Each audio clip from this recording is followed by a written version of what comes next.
Good morning, nandito tayo sa bubong. I-harvest na natin yung tanim ni nanay na pinya. Nakapagpatubo na naman siya ng pinya. At ngayon ay kukuhanin na natin. Kukunin na natin yung pinya. Ito yung pinya. Yan o.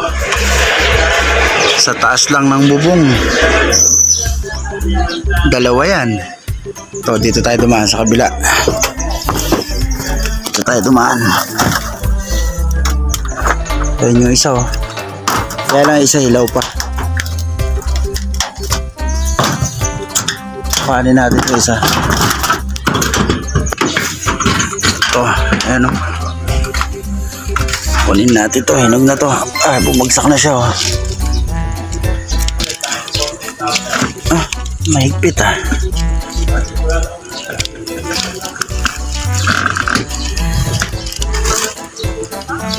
Mabubulok na rin oh. Ito. Ayan na siya oh. Yung isa. Mga sa isang buwan pa yan or 2 buwan. Ayan, dito muna tayo mag-focus kasi ito hinog na to. Yeah, ayan oh. Pinya sa itaas ng bubong. Pinya. Dahan-dahan lang tayo. Ito na yung pinya. Mga 1 taon din siguro to bago tumubo yung pinya. Tapos meron tayo ditong mulberry.